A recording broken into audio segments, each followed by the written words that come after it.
Now in part 2 of our video, we're going to continue here with rhyme. Now rhyme is very important to poetry. Rhyme is the repetition of similar sounds in 2 or more words.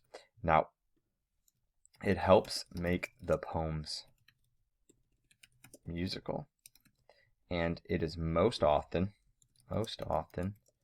at the end of each line. This is called ending rhyme. Now we have other rhymes called internal rhyme, we have near rhyme, we have all these other types of rhymes, but we're really just kind of focusing on that type of rhyme. Now when it comes to rhyme, what poets will do is they will create a rhyme scheme, and we really need to learn rhyme scheme. So rhyme scheme is a pattern of rhyme, pattern of rhyme created at the end of lines of poetry.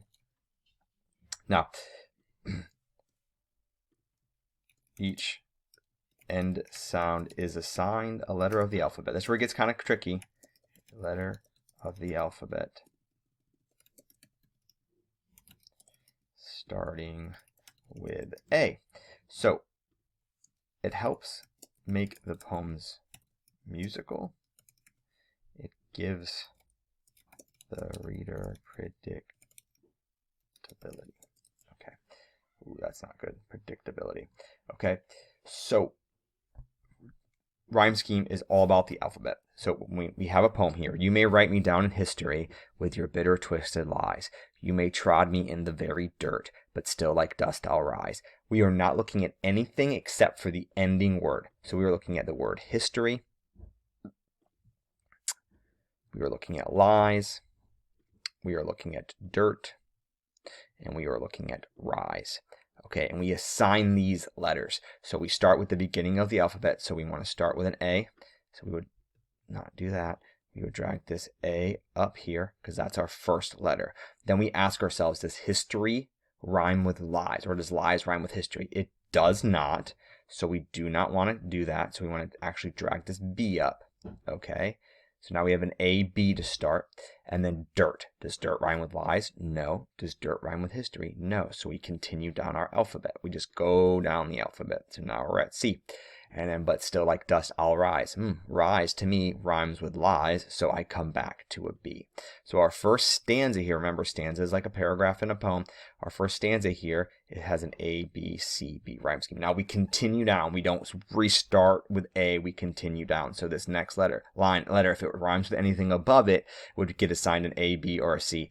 U does not, so we would jump into a D here. Why are you beset with gloom? Gloom does not, so we would give it an E here. Wells, gloom, you, rise, dirt, history, nope, does not, so we would give it an F. And then we would end with an E because room rhymes with gloom. So we have A, B, C, B, D, E, F, E. Okay, now that would be your rhyme scheme here. Okay, that is what you're trying to do. You're just trying to assign it different letters. Okay. So that is what it looks like. We'll practice a little bit more rhyme scheme in the coming weeks. Now, next we have rhythm. I did not make you write down rhythm as well. The reason I didn't make you write down rhythm is extremely confusing. What you need to understand is that all poems, all music, whatever it is, has a beat to it. Okay?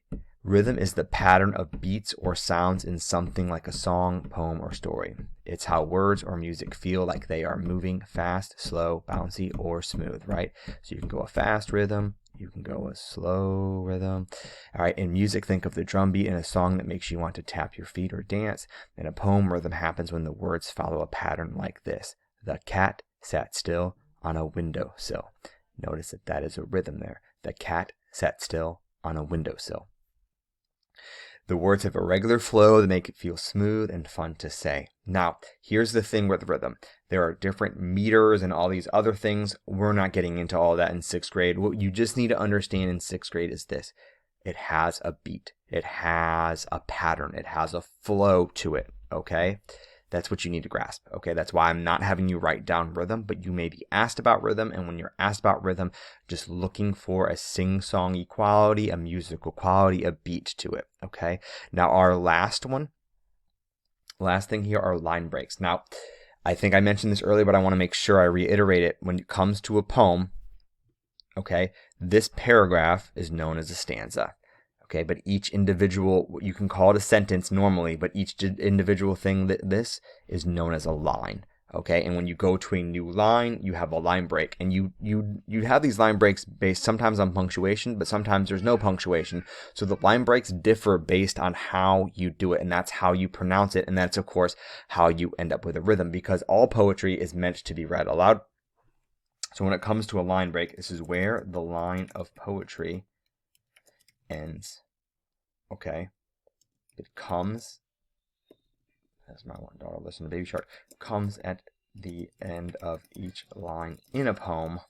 Okay, now what it does two things primarily. It helps control rhythm, as I just said.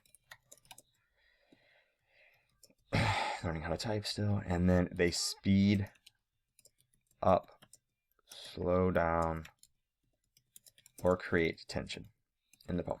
So when it comes to this, you would put a line break on each one of these, right? Every single time a line ends, because that's what it is, okay? And this is E.E. Cummings. E.E. Cummings is super famous for his weird line breaks and the way he like formats his poems. As you can see, he's got it all over the place.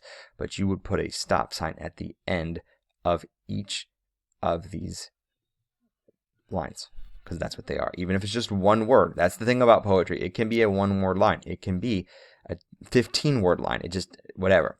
So you would say, like Buffalo Bill's defunct, who used to ride a water-smooth silver stallion and break 1, 2, 3, 4, 5 pigeons just like that. Jesus, he was a handsome man.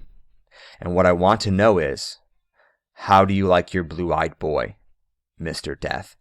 And so that's way different than me being like, Buffalo's Bill defunct, who used to ride a water-smooth silver stallion and break 1, 2, 3, 4, 5 pigeons just like that. Jesus, he was a handsome man. And what I want to know is, how do you like your blue-eyed boy, Mr. Death?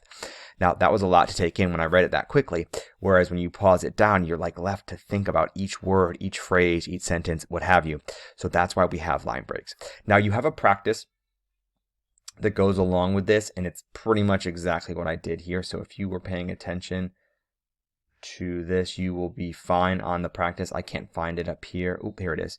Okay, it's very, very similar to what we were just doing. All right, so just go back and go through it just like we did, but it should look like mine if you need to go back through the video as a review. But that's why I went through it as a practice. And then we have quests. These quests are very short because it's just about the structure of poetry. And then we also have a quizzes. After the practice, quizzes, quests, you will then take a mastery check on the structure of poetry. All right, so as always, any questions, let me know. I know that this one was a little bit longer than the first video. I'm sorry for that, but I did have to go through each of these little things, okay? Thank you as always for watching, everyone. Oh, and sorry, don't forget to answer 2 questions. Why do authors choose to write poetry? This is just in your own words, and then have a summary. And I stress this. Have me check your notes before you move on to any of the practices. All right, thank you, everybody. For real this time. Thank you for watching.